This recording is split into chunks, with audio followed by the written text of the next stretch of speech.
because we created a slightly different from what they are. We thought we'd see things are not normal.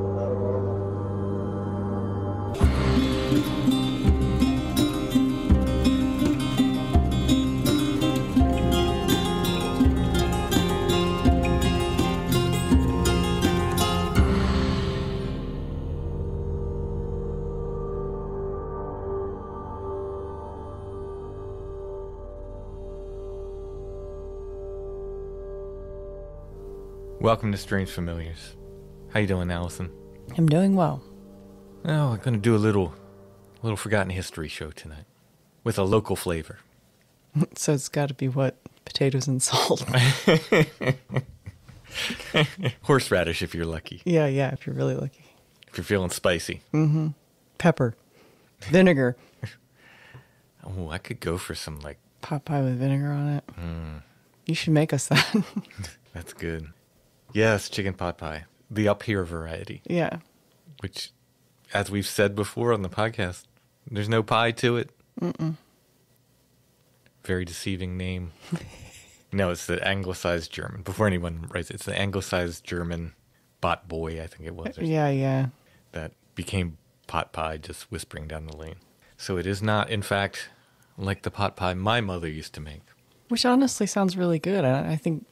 For what it's worth, mm-hmm. I think you would have enjoyed my mother's pot pie as much as I enjoy the Pennsylvania version of pot pie. Because it was very much like a shepherd's pie with biscuits on top. And but how could you go wrong there? Yeah, you would have loved it. I feel like we need to bring back a casserole movement because that's like forgotten food, the casserole. I think you're right. It's time. Our childhood is gone. It's time for disgusting casseroles. And here's another disgusting local thing that I remember as a kid. Instead of your regular, if you went to a deli counter and you were going to get lunch meat and stuff. And I don't know if this is something that's available nationwide, and I just presumed by its level of disgustingness that it had to be regional. But you might have roast beef, turkey, your Italian cold cuts and such. But then there was also an array of odd things like pickle and pimento. Did you have that? Yeah, we had. Did you have the one with the macaroni in it? Not the macaroni. Yeah, see, it would be sitting right next to macaroni loaf. Yeah. Yeah, next to a bowl of disgusting red beet eggs. That's regional though, isn't it? Red beet eggs? I think so. That sounds like a Dutchy way to use up the juice from beets. Now, what about Waldorf salad? That came from the Waldorf Astoria Hotel. Okay. But did you grow up eating it? My mom made it once, and I thought I was going to love it, but I find it gross. That's the one with the mayonnaise over the miniature marshmallows, right? My mom didn't make it with marshmallows, but it was mayonnaise, walnuts, and apples. Yeah, yeah. There was one, and this must be another disgusting regional thing, it was a salad, and I'm going to put salad in quotes, but it was it had to do with lettuce and parts of a hard-boiled egg in this soupy yellow. Oh, I don't remember that dressing. I have to find out what that was. Quite honestly, I really liked it, but in retrospect, it seems really gross. But tonight's episode's not about food. This isn't a food episode. It is a drink episode, though. Yeah. So these are the libations to have with your disgusting Pennsylvania Dutch food. We'll get to that in a moment. Let's thank our patrons. Thank you so much, patrons. Thank you for your support. Thank you for everything you do to help us make Strange Familiars. If you like what we're making here, if you like the content we provide, and you want to help us continue to make Strange Familiars and get extra content besides, you can become a patron. It's patreon.com/strangefamiliars. Our patrons get commercial-free versions of the regular episodes, often before they drop in the regular feed, plus full extra episodes of Strange Familiars every month. We try to do 2. Sometimes we do 1. Sometimes we do more than 2. Depends on the month. Sometimes you get a free red beet egg in the mail. We've never done that. And nor shall we. We don't actually plan on doing that. The web address is patreon.com/strangefamiliars if you want to sign up there. You can also sign up a subscription through Apple Podcasts and get the extra episodes that way as well. Thank you for your support. Thank you for your help. Again, it's patreon.com/strangefamiliars. All right. Going to start back in the 1800s. That's my favorite time to start. Let's drink some whiskey.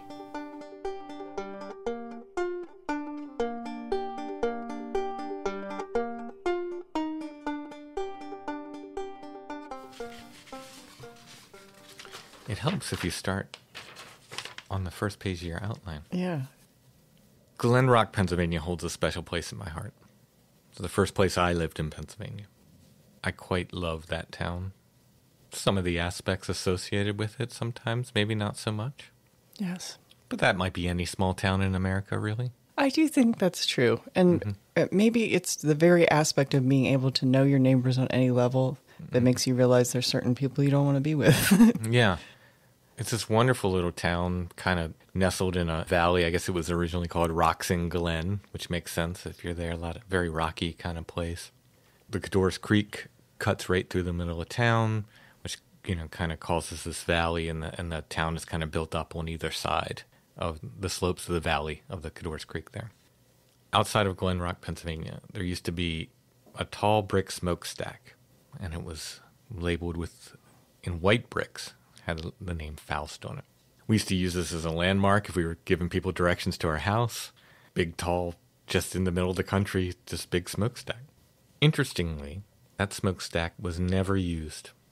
It's funny because it's sort of the most iconic part of this forgotten landscape, and it was just sort of a hopeful part for the future that never happened. Yeah. It was part of the Foust Distillery when it was rebuilt for use in industrial alcohol manufacturing during World War II, but the war ended before they could get production up and running, so they just really never used that smokestack. The smokestack was struck by lightning twice. Once it knocked it down sometime in the 2000s, and then again in 2012 it was struck again, and at that point they tore it down. Wasn't it slated for demolition like sometime within the few weeks, or was it the fact that it was struck by lightning that was the impetus for? I think they were going to tear it down anyway, and it was struck by lightning again, ironically. And it was torn down after, and now there's no smokestack outside of Glen Rock. But that stack marked not only the location of this distillery, but this area called Foustown. Which is, for all intents and purposes, a ghost town. Yeah, exactly.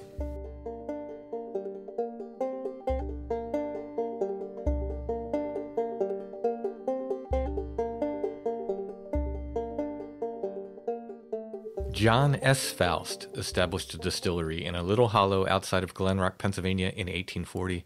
There's a little spring that runs through there. They call it Foust Creek. Not much of a creek, but I guess it was an ideal location for a distillery because he had the creek there. His son William was just 4 years old when he established this. As his son grew older, father and son worked together until William was 22 years old. They produced an average of 2 barrels of rye whiskey a day, and Foust rye whiskey quickly became popular throughout the country.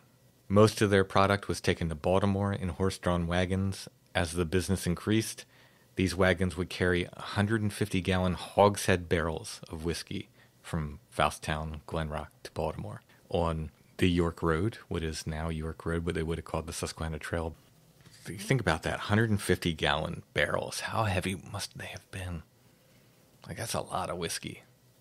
That'll get you a little drunk. Mm-hmm. Foust made both corn and rye whiskey. Which is better? Supposedly, the rye whiskey was better. Is it more of a... I'm not a whiskey drinker, so I don't particularly like it. So I can't speak to it personally. But this is what I was reading. Is this sort of like corn-fed versus...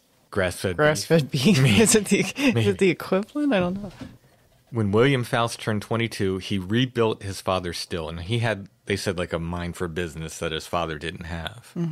Because his father mainly was, and like a lot of people at that time, they were primarily farmers, but, everybody has a side hustle. Yeah, they were like homesteading farmers. Yeah. He really carved out the land that William would later develop into this massive business outside of town. And it's still this is a very rural area. Mm-hmm. And I would say, if you're visiting this part of this, there's a stretch when you're driving on Route 216 to kind of get into Glen Rock where you look down and you can see where Fousttown was, which is, in my mind, perhaps one of the most beautiful places in all of our area.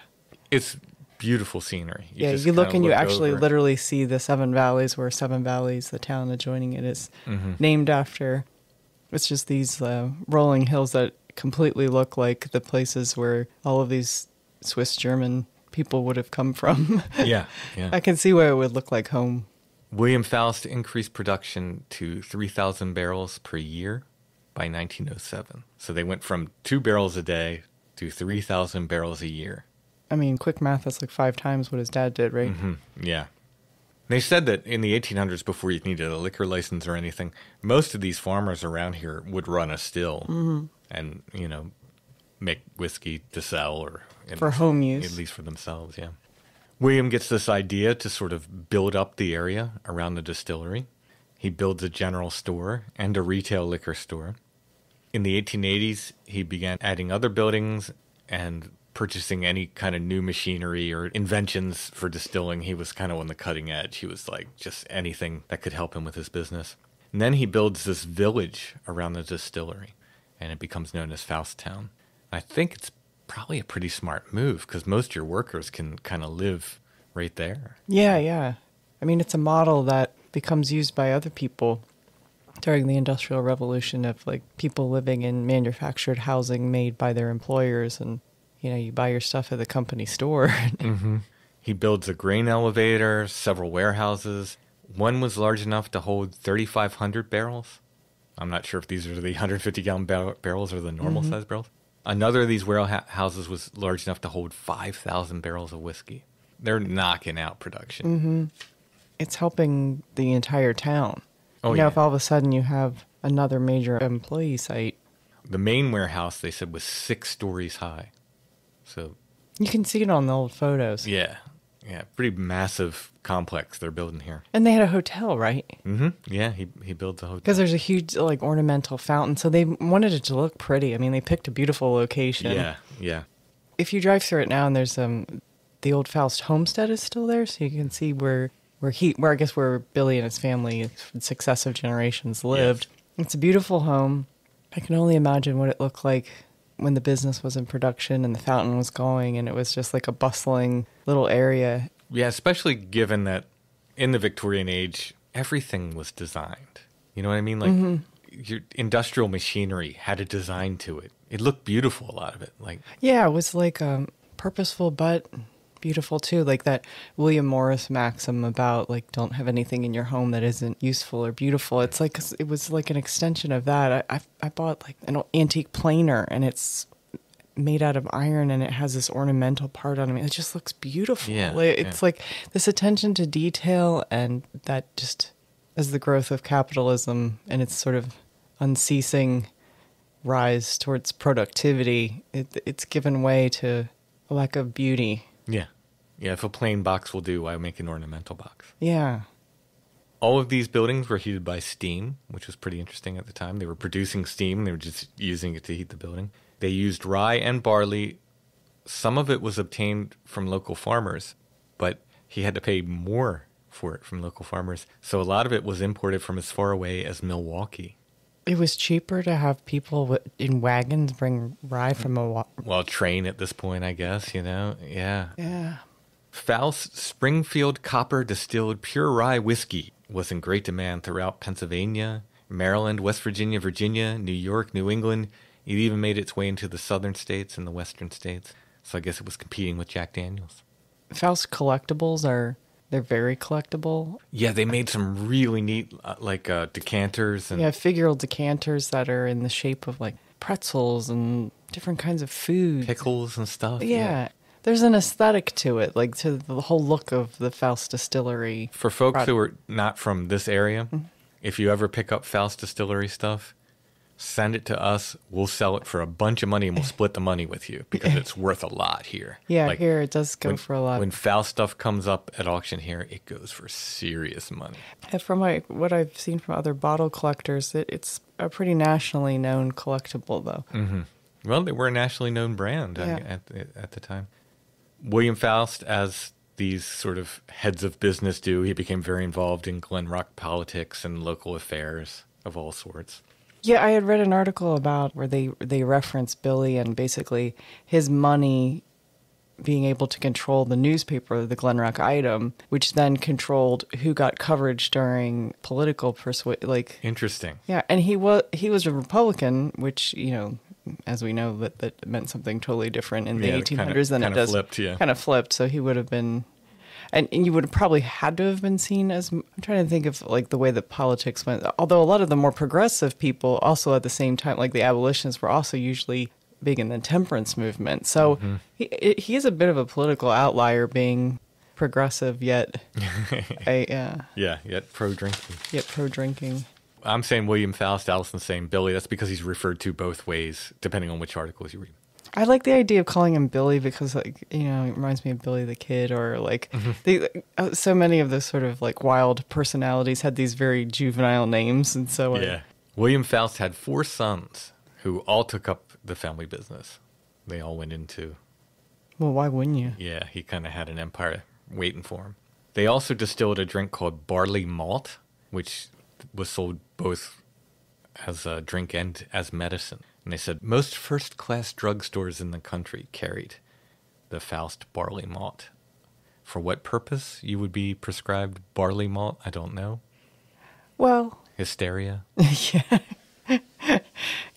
Basically, alcohol was in every patent medicine at the time. Mm-hmm. This was before the government got involved in regulating such things, and so York has I don't want to say proud history, but it's an extensive history, and we talked about it. I can't tell you what episode it was, but about the cop's baby's friend soothing syrup, which was made in York, and it soothed babies to sleep with its contents of opium and all sorts of sedatives. Probably alcohol and opium in that.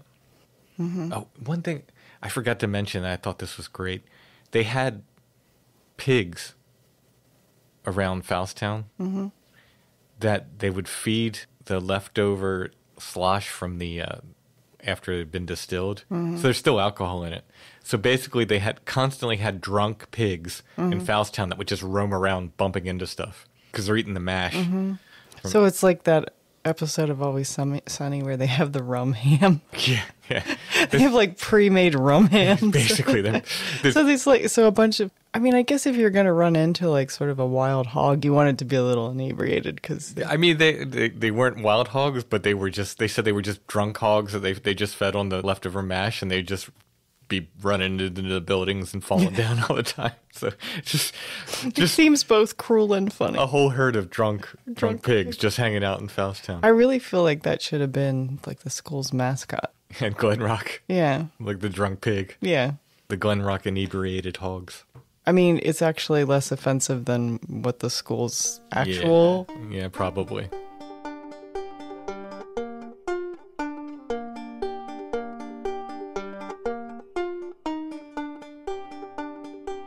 It's flammable material. They did have fires there in 1909 and then a bigger one again in 1913. Do you want to read the 1913 fire article? Sure. We're getting to some really, really exciting stuff about this place. But we got to lay the groundwork. This is from the York Daily, York, Pennsylvania, Friday, July 18th, 1913. Fire partly destroys Foust Distillery near Glen Rock. Damage is estimated at $8,000. Blaze originates in engine room. Strenuous efforts of bucket brigades save the warehouse, but lack of water hampers firemen. Fire, which originated in the engine room of the Foust Distillery near Glen Rock about 1:15 o'clock this morning, caused damage estimated at $8,000. Which is partly covered by insurance. The origin of the fire is not known. The flames were confined to the distillery, a 2-story stone building, the fermenting department, the cistern room, the free or private warehouse, and the apple brandy distillery were all in the burned building. The flames were discovered by H.C. Bott, a clerk who had been sleeping in the office and was awakened by the crackling of the flames. He summoned aid at once, and the Glen Rock Fire Company and other persons who were attracted to the scene formed a bucket brigade, and after hard work, in which they were handicapped by a limited supply of water, the flames were confined to the one building, although the others were threatened and had caught fire in several places. The only liquor destroyed was that which was contained in the tubs in the distillery. Oof, thank God. Please tell me how much alcohol was properly saved and if any people were hurt. The Foust Distillery was established in 1840 by John Foust, father of the present owner. William Foust, who now conducts the distillery, entered the business in 1858. So there's a book called Bottles and Jugs with a York, Pennsylvania perspective, which has some information on Foust in it, as they did make many bottles and probably quite a few jugs. And they're talking about this fire in the article in Foust in the book. He said about 500 persons were attracted to the fire. Many of them did help preventing the spread of the flames.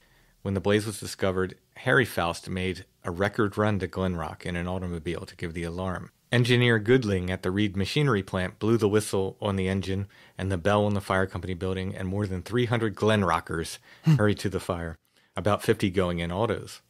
Amazing there were that many automobiles in Glen Rock in 1913. That is a lot. Yeah. Fire extinguishers were taken to the scene, but were not put to use since it was believed at the time the blaze had been conquered. The distilling of liquor at the Foust plant had been conducted for more than 50 years. This was the first serious loss from fire. The original estimate of the loss was $8,000. It was soon raised to $20,000. The final loss to the distillery was between $30,000 and $35,000. It's a big loss for the early teens. Yeah. But it gives you an idea of the size of, the operation. Yeah. And it's amazing because there's nothing there now. You'd never know that there was a town with There's nothing there. I mean, there's a couple houses there. But yeah, there's weird foundations of stuff that you can see. Mm-hmm. And it's been picked over time. I read an article in the newspaper. It makes perfect sense that a lot of scrappers would come by when they need stuff and they just take part of one of the old buildings and throw it in the back to go get scrap metal off of it. And I had a friend who lived there, and they do paintball there because it was ruins and stuff. Yeah, they're ruins and stuff.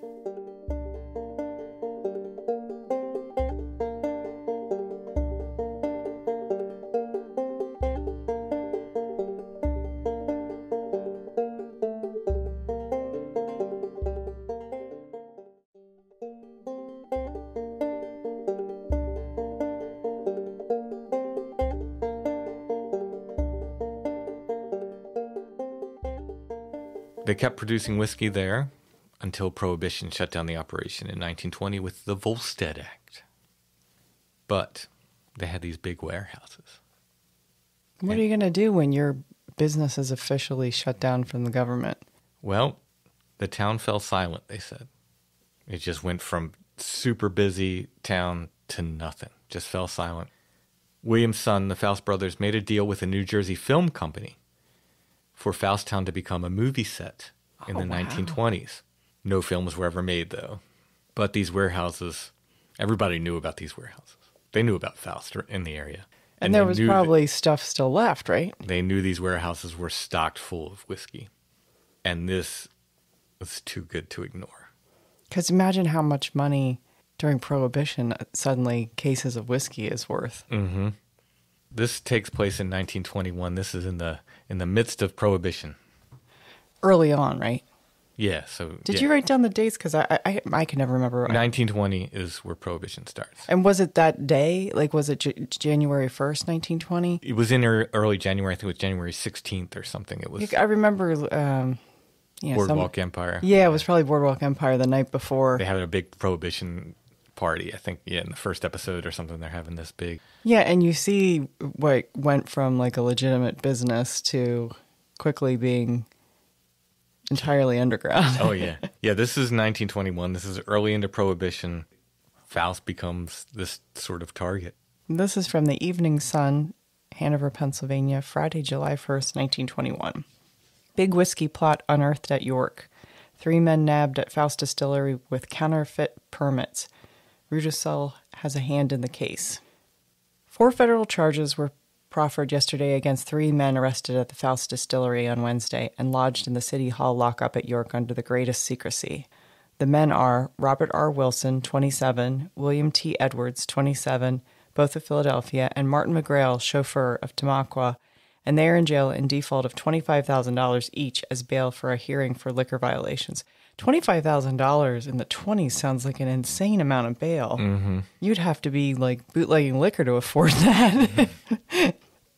Through their arrest, government officials expect to unearth a gigantic scheme to defraud the United States through the use of forged and counterfeit permits to purchase and take liquor out of bond for alleged medicinal use. The information was proffered before U.S. Commissioner S.K. McCall by Herbert E. Lucas, a revenue officer. He charges that the 3 men at Philadelphia on or about June 21st and from then on to the 29th of June, inconclusive, did willfully and unlawfully conspire together to defraud the United States and try to commit offenses against the country as follows. Charge number 1. To counterfeit and forge a government writing in violation of the provisions of Section 28 of the Criminal Code. Second, to impersonate United States government officers in violation of provisions of Section 32 of the Criminal Code. And third, to make fraudulent use of the United States mail in violation of provisions of Section 215 and 216 of the Criminal Code.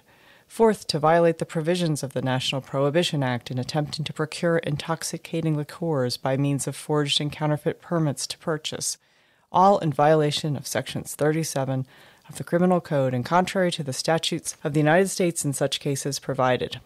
McGrail, chauffeur, faces another charge of minor character to the effect that in Springfield Township, on or about the June 29th, he did willfully and unlawfully transport intoxicating liquor, 1/8 ounce bottle, in a Romer automobile, Pennsylvania license number 376776.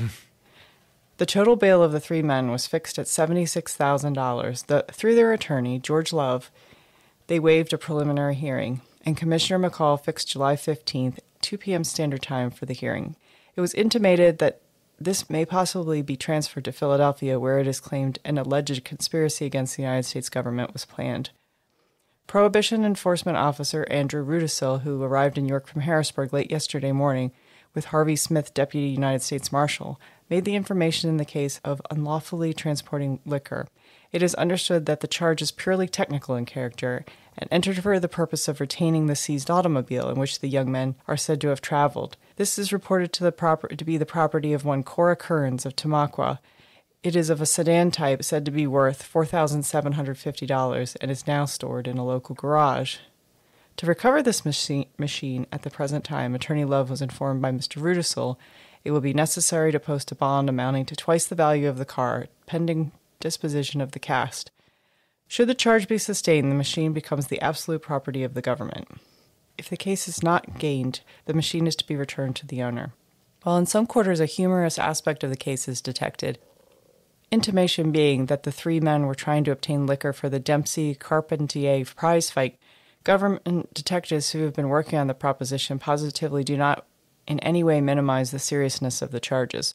Rather, it is hinted that a giant conspiracy, which has for its purpose of counterfeiting of government documents with headquarters in this state, presumably Philly, is about to be unearthed. The three men, it is claimed, Wednesday attempted to lift 50 barrels of whiskey from bond at the William Foust Sons Distillery near Glenrock by means of alleged fraudulent government permits, and were then placed under arrest by federal agents.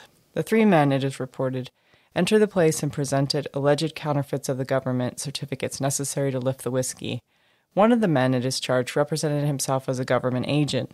The certificates were made out to Robert Shoemaker and Company, reputable wholesale druggists of Philadelphia, on the same date, 2 calling for 20 barrels each and 1 for 10.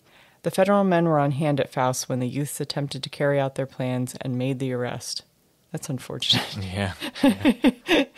We have the perfect plan. Oh, it's the day the federal agents are there. Mm-hmm. That's 1921. Almost exactly a year later. There's another one. This one's a little bit bigger. So this is from July 15th, 1922, just like a little over a year later. My suspicion is that if this is happening this often that we're reading about, how many little times are people trying to sneak in and just grab a barrel or two? We'll hear about that as well. Let's go ahead and read this article. Again, this is from the Hanover Evening Sun. Same paper, almost exactly a year later. Foust Distillery robbed of whiskey valued at $181,000. 50 bandits armed with sawed-off shotguns compel guards to surrender. Whiskey contained in 181 barrels and valued at $181,000 was stolen from Foust Distillery near Glenrock last night by a gang of about 50 armed and masked men who surrounded the place and compelled the guards to surrender. The whiskey was hauled away in the direction of Baltimore in 16 motor trucks. It was the third visit of whiskey bandits to the distillery within 3 weeks. On the 2 previous occasions, the guards drove them off by shooting at them. The story of the robbery was told today by the guards, George Strine and Joseph Henry, both of York. According to these men, a gang approached the distillery about 11 o'clock and tore a screen off a window in the office. The guards then accosted the strangers from within. "We're here for business this time, and if you resist, we'll blow up the whole works," was the warning which the guards declare was hurled at them from the outside. A consultation then ensued between Messrs. Strine and Henry, and they say that when they looked out of the window, Masked men armed with sawed-off shotguns were to be seen everywhere. It did not take them long to make a decision. Safety first, whiskey afterwards was their motto, and they unlocked the door. Several masked men then rushed in and disarmed the guards. The lock on the door leading to the warehouse containing the bonded whiskey was then sawed off, after which some of the men rolled out 181 barrels while others stood guard. Wow. After loading the 181 barrels on the trucks, which was all the machines would hold, the bandits started off in a southern direction, the 2 guards declared. Besides the 181 barrels of whiskey stolen, there were 135 additional barrels in the warehouse. Lack of hauling facilities prevented the bandits from taking these. While the robbery was being staged, the guards said that the telephone rang and they were compelled to answer it with instructions to be careful with what they said. The call was from a York newspaper, which inquired whether everything was all right, as was their nightly custom. The guards were ordered to answer in the affirmative. The previous night, a man driving a truckload of whiskey was taken into custody at Stewartstown and placed in the borough jail. He broke jail, however, and the cargo of whiskey disappeared with him. The truck, however, was left in Stewartstown and is now believed that the man was a member of the gang of bandits and that they assisted him to escape and took the whiskey with them. The license number on the truck, which is a Maryland issue, and the make of the machine will furnish clues, it is believed, that may lead to the arrest of the bandits. How frightening. Just to look out and see 50 masked men with sawed-off shotguns and you know that you're only 2 guys and you're supposed to protect them. Yeah. Yeah. So there's a lot of legends around this particular holdup. Did they find the whiskey? One of the legends, and I don't remember where I heard this because it's not in the article in the bottle book and it's not anywhere else, but I very much remember this. And I don't know if this was just a legend in my neighborhood growing up or something that I remember hearing. There's a legend that one of these barrels of whiskey is buried, barrels, large barrels. I'm wondering if it was one of those huge 150-gallon barrels, because the legend was like a huge barrel of whiskey was buried on the farm just south of the Mason-Dixon line in Maryland. And I remember here, and I cannot place where I heard this legend, but I remember specifically hearing this legend and then going, oh, it must have to do with that raid. So these were mobsters, right? Well, the legend was it was a Baltimore mobster who became aware of this and that he was so unafraid of being caught that he let word get out about the raid. Supposedly everybody around Knew it was going to happen. The police came out and, quote unquote, investigated it. Found nothing, like nothing to see here. But they said there were camps of guys, like all around the area, from Shrewsbury and Stewartstown, all around the area. These camps of guys with these trucks just waiting for them. And they were. To go. Is this the time that they used military trucks and they were dressed in military, or is that another raid? I'm thinking. I think that might be another raid because I don't remember hearing that one. Yeah, there's another one where they use military cargo vans, so it's not as suspicious, and they dress as military men. Wow. No, I think this is different yet. They just must have been a total sitting ducks because there couldn't have been a lot of police presence in the area. It's such a rural area. Yeah. It's totally conveniently located. It's hard to get to now, right? Yeah. For police, to get, if there's something happens. So the legend was it was a Baltimore mobster that basically arranged it, and he let the word get out because he thought, oh, more people will come help us then. Like, more locals will come help us do this. Prohibition was not popular. Why should they get to sit on all that alcohol? And we'll go ahead and read again from the article from Bottles and Jugs with a York, Pennsylvania perspective. The old distillery was a familiar landmark for York Countyans since 1840, and especially during the roaring days of Prohibition. During this time, it was the site of dozens of raids, led by bootleggers from York County. Some of the small forays consisted of only 2 or 3 men who had their own special entrance to the big Foust liquor warehouse.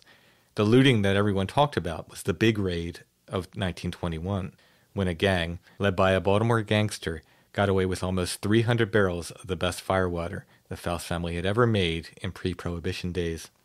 It wasn't exactly a secret that the big raid was going to take place. People from York to Baltimore knew about it. They even knew approximately what time the dastardly act was to take place. But almost no one, except the owners of the distillery, tried to stop it.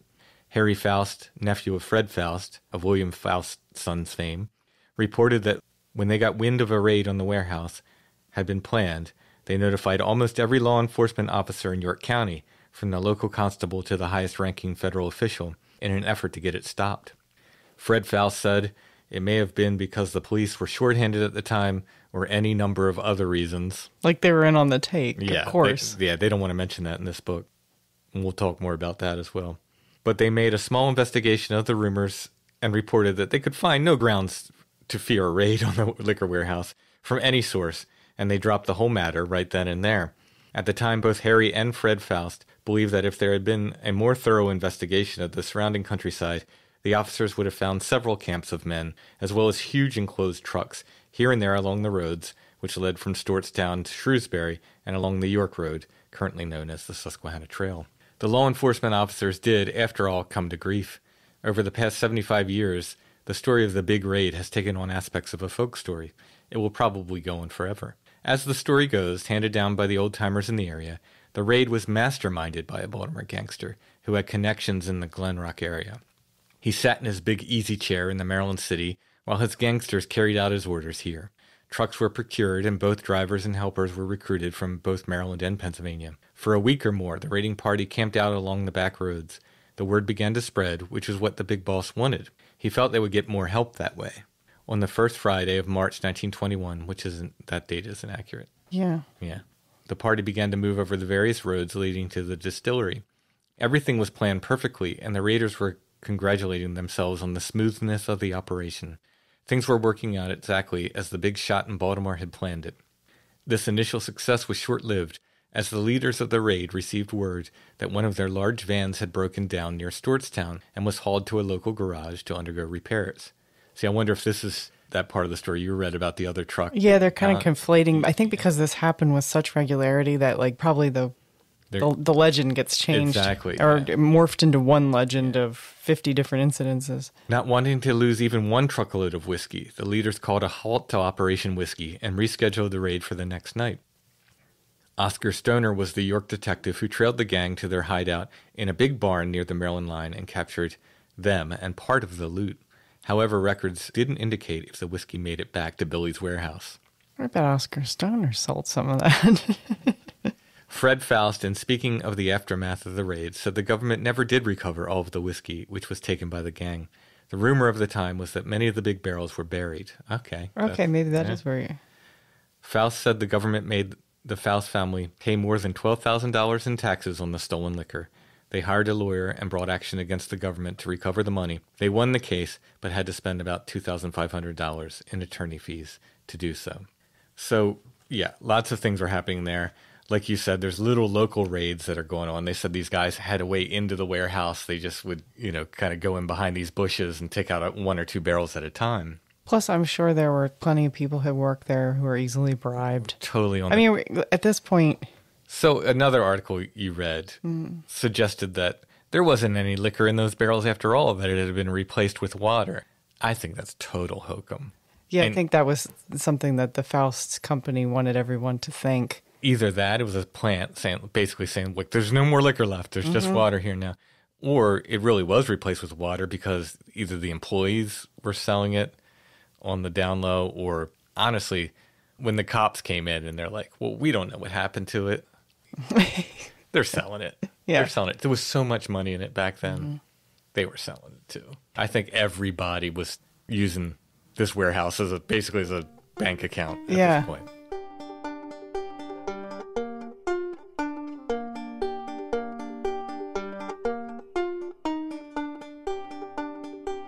So William Foust died on March 3rd, 1920. So right in between these, or right around the time of these two different raids. Yeah, he had already, he retired in 1909, and that's when his sons took it over. John Quincy Adams Foust. Yes.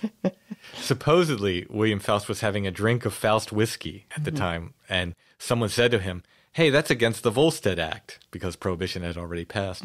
And William replied, and so am I. And then he died.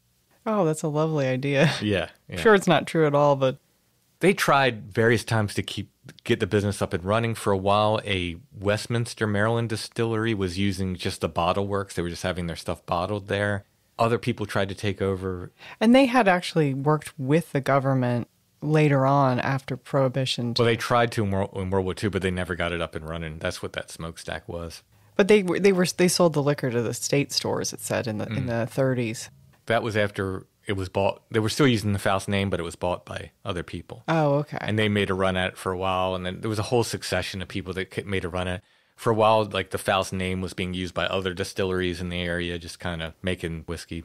When those people bought it in the 30s, they actually hired one of the Foust kids to come back because he had his grandfather's recipe for how to make the mash. Had to do with taking water from that spring down there from the Foust Creek.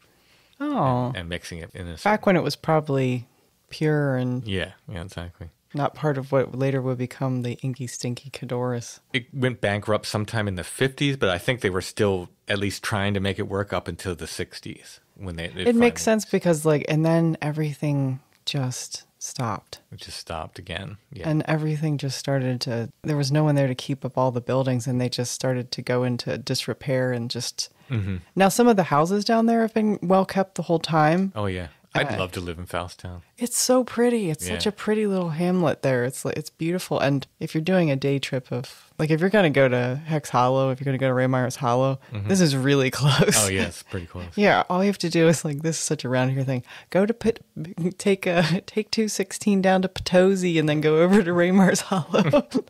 In 1979, they decide to demolish the industrial buildings there. And when they do, they discover this cornerstone in one of the buildings. And inside it, they find a corncob pipe, a penny from 1909, a nickel from 1913, a key, a 1/2 pint bottle with the Foust label. I don't know if it was full or empty, and a copy of the National Liquor Dealers Journal from July 23rd, 1913. It's kind of like a time capsule. Oh, that's cool. All the stuff they found. Now, they said there might be significance to the penny from 1909 and the nickel from 1913 as the 2 years of the bad fires there. Oh. But they're not sure. And this was just accidental, no one knew this was there. No one knew it was there. They just, as they're knocking down the building, they found that. And where are those contents now?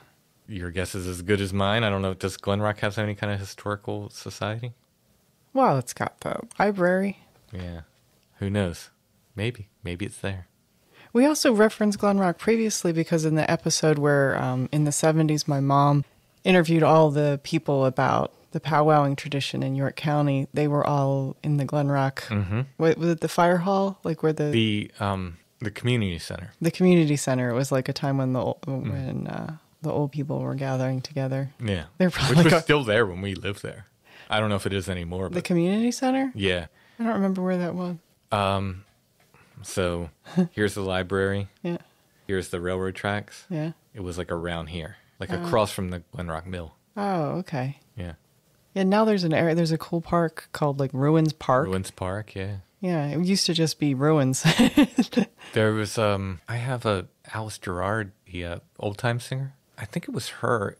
I don't think it was the New Lost City Ramblers. I think it was her and Mike Seeger. I have a live recording of them at the Glen Rock.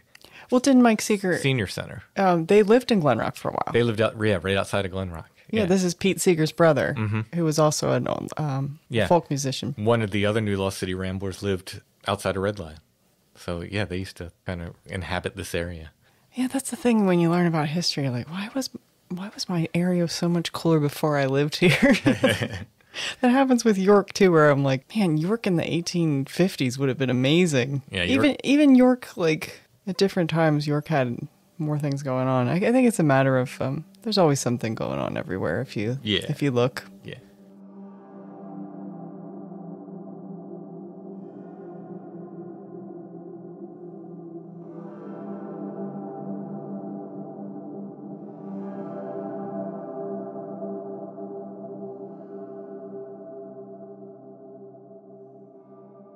I know how much you like an on-theme Curiosity of the Week. Yes, and this is also coupled with the fact that I'm a disorganized mess. Right. So we think what we're going to have for the Curiosity of the Week is some Foust labels, some actual labels. Do they show the old distillery on the label? I forget what's on the label. I can't remember, but there are different ones you can get. And I think these have the year of how many years they've been doing this particular kind of whiskey on them. Granted, we find these labels. We will put a picture of them in the show notes, and if you click on that, it'll take you to our Etsy shop where you can purchase these labels. I'll probably put, if we have 5 up, I'll probably put all 5 up. And you can purchase these labels and other curiosities of the week, those that still remain. There's usually not a lot of branding left to collect from ghost towns, so that's like the kind of cool thing about. I was very excited when we found these because, like I said, these Foust bottles, when we go to local auctions, anything Foust comes up, forget about it. Yeah, there are a lot of Foust collectors. Oh, yeah. I mean, and who wouldn't want to collect? I mean, it's got such a great storied history. That's like... Yeah, when we moved to Glen Rock, the tower was still standing, and I had taken a photo of it, and I was planning on doing a T-shirt just of the old tower with the Foust letters on it. I really wanted to do like a silkscreen T-shirt, especially after the tower was knocked down. I have to find that photo. It's somewhere. It's somewhere. It's yeah. Yeah. Good luck to the kids after we're dead. They might find those labels. Yeah, they might find the labels. If we can't find the labels, there'll be no curiosity of the week. But you can still go to our Etsy store and still purchase stuff from there to help us out. The Etsy store also helps fund the show and helps us keeping Strange Familiars in production. Thanks for everybody who's purchased stuff from Etsy. If you want to check out our wares there, we have Strange Familiars t-shirts. Right now we have glow in the dark and classic blue of the Awoken Tree Strange Familiars logo. We have a pretty large variety of sizes, I think, still, especially in the blue. We might be getting a little more limited in the glow in the dark, but I think we still at least have small through XL in the glow in the dark. Check that out with the t-shirts. We got Strange Familiar stickers and patches, artwork. Some of my artwork from the show is there. Prints of my artwork, originals are there. You've been doing some remark editions of things? Yeah, I've been doing little remarks in some of my art books and putting them up there. They sell pretty quick, but I'll try to do some more, maybe have some up by the time the show airs. So if somebody wants to get a one-of-a-kind remark edition of one of my art books, they are available. All of my books are there, my art books and my regular books, such as Beyond the Seventh Gate and Don't Look Behind You, where I get into local legends. Foust not being in there, though. Now, if a Bigfoot walked through Foustown, that would be... I looked so hard for any ghost stories. There are Seven Valleys Bigfoot sightings, though, which is like the neighboring town. There are Seven Valleys. I have collected two Bigfoot sightings in Glen Rock. One from the 1950s where someone said a gorilla, quote unquote, was attacking their livestock. I think they said it killed a calf, I believe. I'll have to dig out the report. Cattle mutilations. Yeah, right. A person contacted me specifically and told me the story, I think it was in the 80s, about, that little trailer park outside of Glen Rock, between Glen Rock and Railroad. Oh, yeah. You go like under the bridge there. Yeah. You go around a corner. And they were dating someone who lived in that trailer park and had a pretty neat encounter with a creature that kind of followed him around in the area, the woods kind of behind that trailer park. So 2 Bigfoot sightings. Actually, no, there's one more. That little cave that's also between Glen Rock and Railroad. Bob Chance had taken a report of a creature. I think it might have even been a white creature in that cave. Oh, wow. Yeah. And we explored that one time. It doesn't actually go back that far. It's not very deep at all, but the legend was that it originally went back further or something. And it could have. It could have. We didn't go too far in. And No, I don't think we could have gone in any further than we did. Yeah, so actually 3 Bigfoot reports from Glen Rock. At least 1 or 2 of those is in Beyond the Seventh Gate, but nothing on Foust. I want to hear more about the drunk pigs, actually. Right? Yeah, right. Also at Etsy, let's see, my books, artwork, I said. Alison has antique photographs, a different variety of things up there, and some other miscellaneous. Just go ahead and check it out. Oh, and the Flower Pass section, I have the handmade rosaries, which have been selling really well as well. So I make those by hand. Hence the handmade. Paracord rosaries, very tough, very rugged, very cool, I think. As rosaries go, they're like a good, strong hiking rosary. If you don't want your rosary to break when you're out on the trail. True. Plus, I think they look really cool. They do. Our shop name is Lost Grave, but if you type in Strange Familiars, you should see our stuff come up. What else is new? Is there anything else? You can also visit our shop with Chad in Hanover. Oh, yes. How could I forget? The rapidly growing antique empire. Black Rose Antiques in Hanover. Chad has stuff there. We have stuff there. My books are there. A lot of uranium glass there. I have a lot of glass over there. For our uranium glass fans. Got some paranormal books that I did not write over there as well. A lot of like ghost books and stuff I have over there. So you can pop in there and check out some of that stuff. That's at Black Rose Antiques in Hanover. And then at American Daydream Antiques in York, you've got lots and lots of stuff there as well. My books are there as well. Currently, we have a Oddfellows ritual coffin. I would like that to sell because it takes up a lot of real estate. So if you're in the market for a coffin, and I don't need to tell you that we're getting towards the end of August, and you're gonna want it soon. Rumor has it that there's now a skeleton inside that coffin. There is. Yeah, it's plastic, but a skeleton nonetheless. It does glow in the dark. Yeah. So yeah, you can get that there, and you've recently lowered the price. So Yep. it's a heck of a bargain for a coffin. I challenge you to find a coffin at a cheaper price. Exactly. How much is it going to take for me to get you into this coffin today? That's at American Daydream in New York. Check out Alison's stuff there. We're going to be doing more of the Bigfoot in Pennsylvania shows for our patron shows. So if you're into Bigfoot and you're into Pennsylvania, what more could you want? 2 Bigfoots in Pennsylvania? Well, there'll be multiple. Thanks for listening, everybody. We'll be back soon with more Strange Familiars.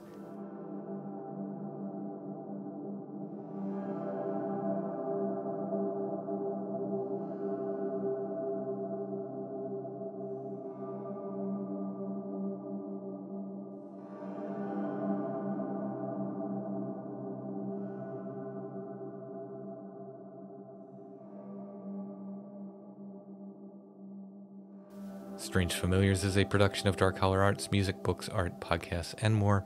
Intro and background music is by Stone Breath. If you want to hear more or purchase music, you can go to stonebreath.bandcamp.com.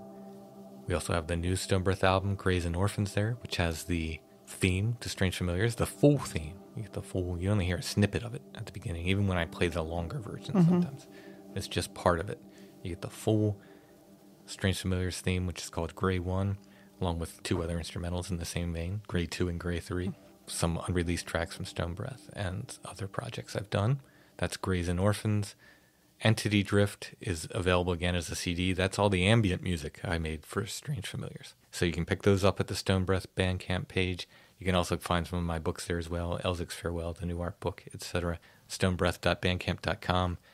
Strange Familiars is on Facebook, facebook.com/strangefamiliars. You can join the Strange Familiars gathering group there.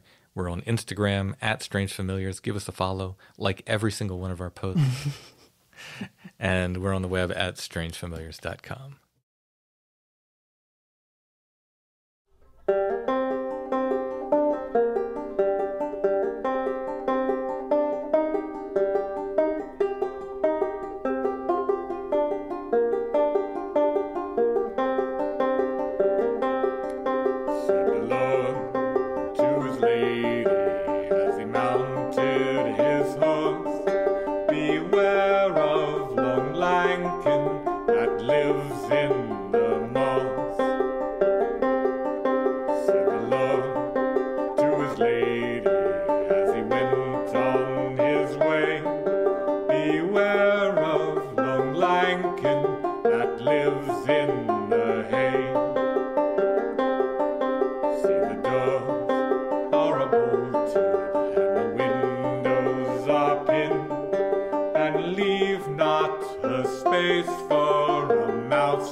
She sleeps in her chamber, said the false nurse to him.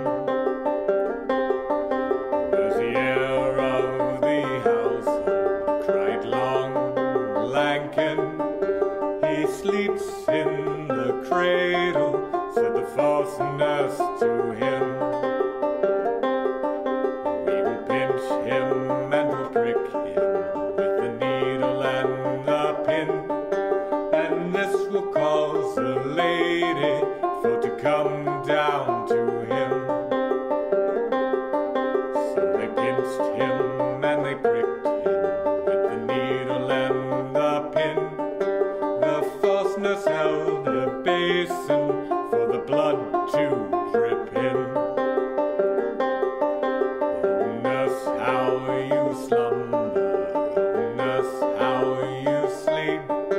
You caused my poor baby for to cry and to weep. Oh, nurse, how you slumber, oh, nurse, how you snore. You caused my poor son for to cry and to roar. Oh, I've tried him with the milk and I've tried him with the pap. Come down, my pretty lady, and rock him on your lap. And I've tried him with the rat, I've tried him with the bell. Come down, my pretty lady, and rock him yourself. How dare I come downstairs in the dead of the night, when there's no fires burning and no candles alight? But the lady, she came downstairs, she was thinking no harm. Long Lankin stood ready for to catch her in his arms. Now there's blood in the parlor, there's blood in the hall, there's blood in the kitchen where the lady did fall. And there's blood in the bed, there's blood in the bed, there's blood in the cradle where the baby